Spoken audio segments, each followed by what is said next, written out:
This is Lucifera. Hello, this is Entropy. Today I and Lucifera are going to be discussing some of the antagonists, the bad guys, those who are cast as the bad guys in different movies, and how their ideology actually corresponds to our ideology in many ways, and also, I imagine, the ideology of many of you who will be listening to this video. Now, since the foundation of storytelling, many of us have felt sort of, an appeal for the antagonists of many stories. We resonate with their character. Many times, the antagonist of the story is capable of doing things that we ourselves are too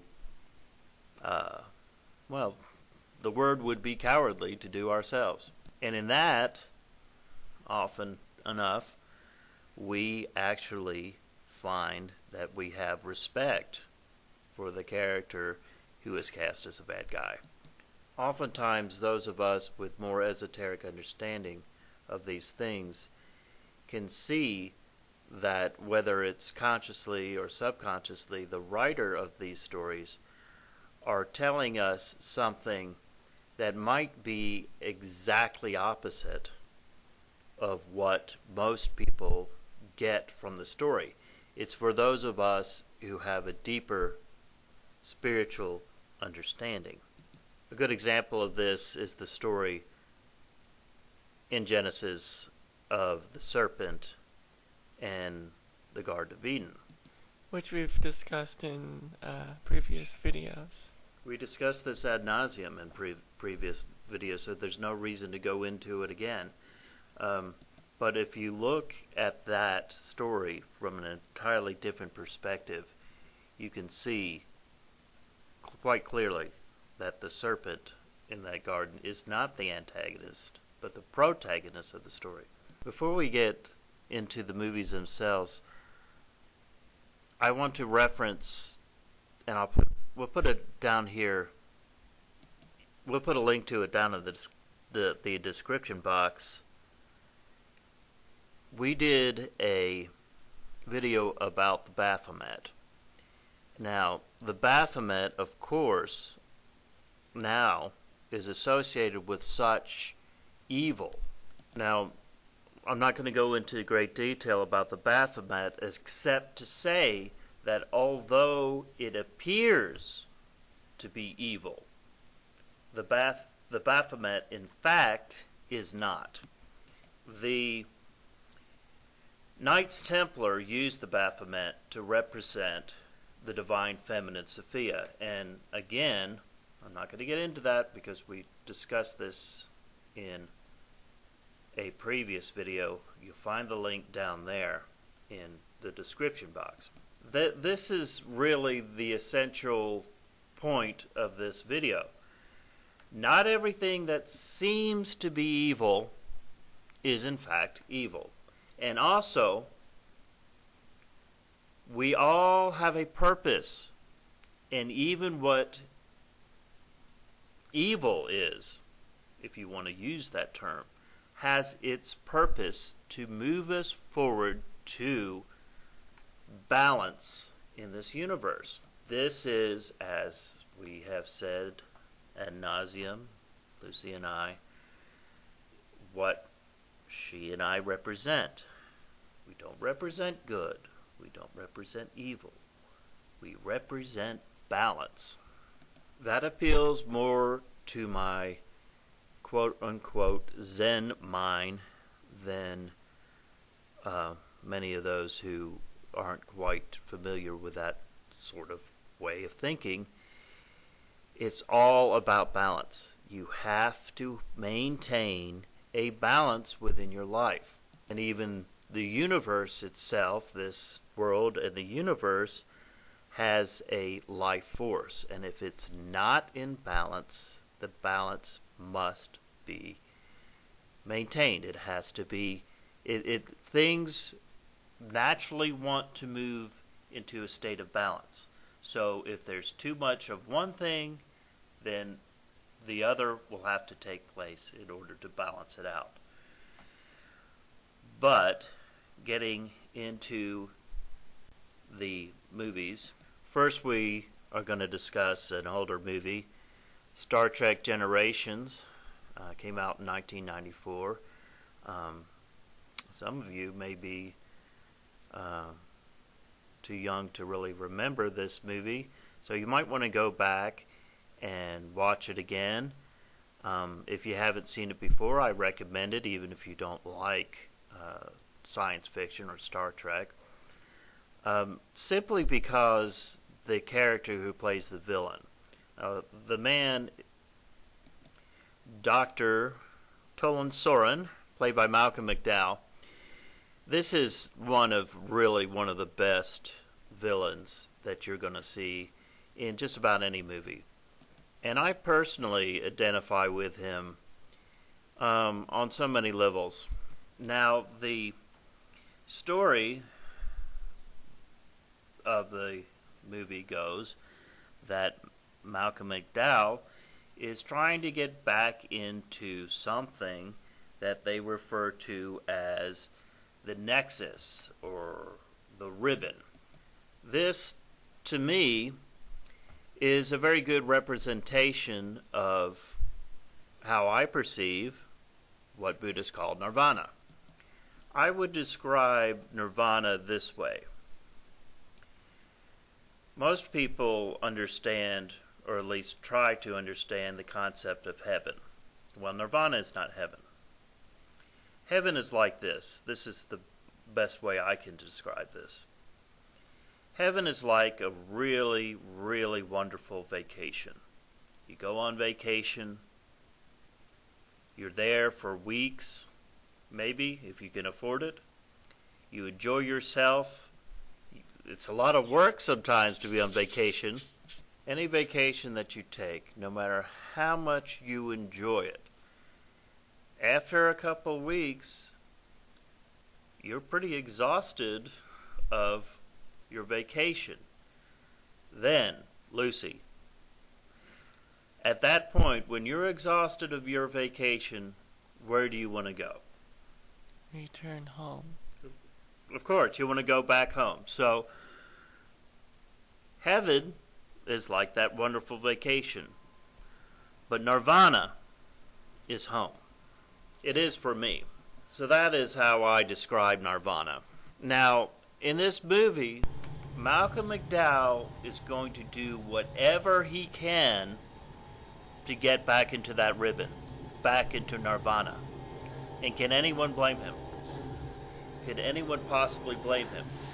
The story, once he's in the Nexus, pretty much goes to crap, quite frankly. A whole bunch of catch-22s involved with the plot after that point. So, if you've never seen the movie, of course you're going to want to watch the whole movie. But just let me tell you, the last hour or so of the movie, the second half, if it were a 5-act play, I guess you would say the fourth act, pretty much goes to crap. But here we have someone cast as evil, when as far as I'm concerned, all he wants to do is not only suck himself back into the Nexus, the ribbon, nirvana, but he wants to bring everybody else he can with him. So here we have someone cast as a bad guy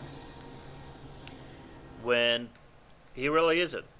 Even the people who die because of what he's doing would be, if this great Nexus is this spiritual understanding of nirvana, even they would be brought into the Nexus.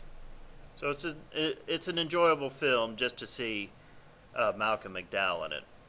When he's not on screen, it's okay, and the last hour is sort of not. But I do recommend it just to see Malcolm McDowell play this so-called villain. Next, we'd like to talk about the Bane character in the Batman movie The Dark Knight Rises. This is a movie with classic lines for Bane. One of the more interesting ones comes from him from the very beginning of the movie when he first exposes himself. It doesn't matter who we are. What matters is our plan. Bane says at the beginning of the movie, it doesn't matter who we are. What matters is our mission. And I would have to say the same thing. It doesn't matter who we are. What matters is our mission. This isn't about personality. It shouldn't be. It shouldn't be, I'm this, I'm that, I'm this. That's ego. Ego is the enemy. The real Satan is ego. I've discussed this also in a video called Satan, an Autobiography, that you can find both on my channel and on Lucy's. It doesn't matter who we are. It matters what our mission here is. So, what is Bane's mission? Is it just to cause destruction and havoc just for destruction and havoc's sake? No. Bane's intention and the people around him is to bring about justice to those who have, on the backs of the poor, on the backs of the weak and disenfranchised, have made lot of money, accumulated money for themselves. Now this is something many of us who don't have all that riches can relate with. But there's more to this than that. Looking at a scene later in the movie, Bane is asked, "Who are you?" And his response is absolutely the best line I have heard in a movie in a very long time, and delivered so very well. What are you? I'm Gotham's reckoning, here to end the borrowed time you've all been living on. He says, "I am Gotham's reckoning, here to end the borrowed time you have all been living on." Now, from a biblical perspective, since this is what most of us know, most of us were raised with some biblical understanding of angels and things like that. From a biblical perspective, there are angels who bring joy and messages from on high, and there are angels who bring destruction. Gotham, metaphorically, allegorically, is the perfect representation of what the Bible refers to as Babylon. And of course, Gotham is supposed to be a literal representation of New York City. And Babylon in the Bible would be New York, or if you want to look at it at a more larger scale, America, the United States of America. So let's look at a Bible verse. Revelation chapter 18, verse 10. Standing afar off for the fear of her torment, saying, Alas, alas, that great city Babylon, that mighty city, for in 1 hour is thy judgment come. Are those angels who are supposedly doing the will of God destroying this modern day Sodom, Gomorrah, are they evil? Are they? Yet you have Bane here, who is supposed to be the villain, but all he's really doing is wreaking judgment, just judgment, upon Babylon. Look at these with much deeper spiritual understanding. You can see how these things are allegorical towards our future. And I don't necessarily even mean just towards the future of this planet, but towards the future for those of you who resonate with what I'm saying. I like the scene where Bane stands in front of the prison and sets the prisoners free.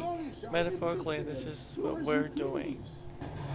And when you look at it literally as well, there are so many people in prisons in this country over nonsense, absolute nonsense. And it's going to come a time when there's going to be a reckoning to the people who have imprisoned them, and it's going to be at the hands of the prisoners. Even the rich were cast out into the streets. This reckoning is coming. It's coming to this country. And you're going to see it, and you're going to see it soon. Now, let's go to another movie in which the bad guys are cast. This one, to me, is one that really resonates with me, and one in which the bad guys are absolutely doing nothing wrong as far as I'm concerned. This is a more recent movie, The Dark World, and Thor: The Dark World, and the villains in this movie are called the Dark Elves. Now here is the objective of the Dark Elves. They are going to destroy the material universe with a weapon they call ether. Now, what is ether? You look up the word, it's spelled a little differently, pronounced exactly the same. What is ether? Well, you look it up from Wikipedia here. The Greek word ether derives from an Indo-European root, aeth, burn, shine. Blavatsky also related the ideas to the Hindu prana principle, the vital life-sustaining force of living beings, present in all natural processes of the universe. The book I have been reading about the philosophy of chaos, which I will be doing a video on in a couple of days, refers to this as Kia. Again, the vital life-sustaining force of living beings, present in all natural processes of the universe. So that's what ether is.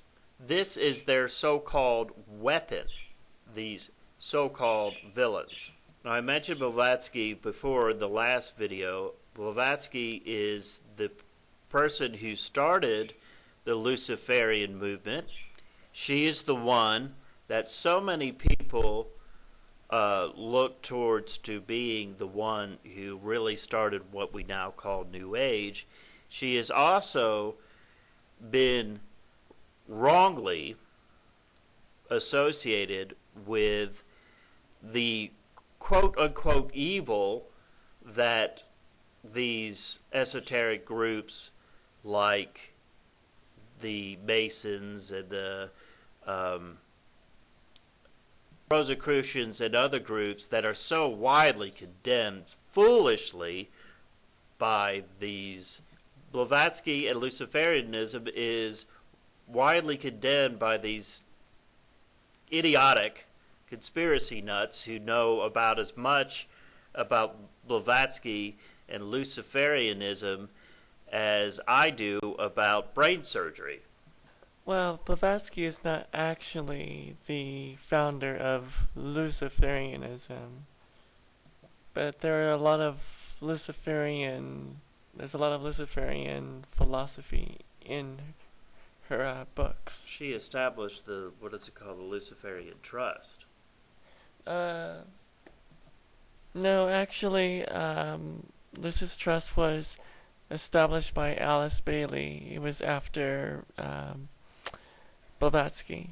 Well, it's basically Blavatsky is considered by many to be the founder of this idea, if not specifically. But going back to the movie, now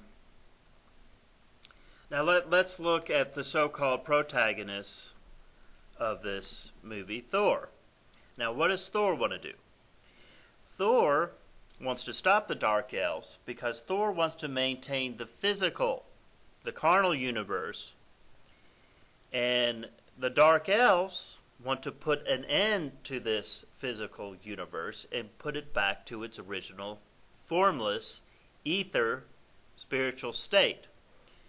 So, here again, we have something that, to me, metaphorically represents the void, which is the English translation of the word nirvana. Again, we have something. This one, again, spoke to me when Lucy and I went to see this. So, in other words, the Dark Elves are working for our original spiritual state. I think our bird is working for the demiurge. Anyway, okay, where was I? In other words, the Dark Elves are working for our original spiritual state, which is, oh jeez. In other words, the Dark Elves are working for our original spiritual state, which is nirvana, and Thor and his little buddies are working to maintain the physical, or the carnal, the sensual material state. The Dark Elves, okay, we've got it, are trying to put the universe back to an ethereal, which is just another name for spiritual. And Thor is only interested in the carnal. So here we have another villain, so-called villain, that from the Thor: The Dark World movie. This is actually a pretty good movie all the way through. So it's another movie I recommend. And now, if you've already seen it or if you haven't seen it, you can see it from a different perspective. Let me tell you something. At least in this movie, for sure, the Dark Elves are the good guys. You see these characters in the movies go about doing their mission, and they're portrayed as the villain. Now, in the same way, we are doing our mission, and we are constantly demonized. We are the Satan, the Antichrist, the monster for a lot of people, because we're bringing something that a lot of people are afraid of. Everything is on its head. The Christians are cast as the good guys. Well, when I'm not speaking about any specific Christian, because there's good Christian people, but I should say Christianity and Christendom is cast as this great being of light, when all it is a false light at best. So it's all on its head. And we are, like I said, we are cast as the bad guy. I mean, we're constantly called evil. I mean, evil is a very strong word. I mean, exactly. And you know, it doesn't particularly make you feel good when you have to butt your head against the wall constantly trying to explain what you're explaining, and then having so many people go against it.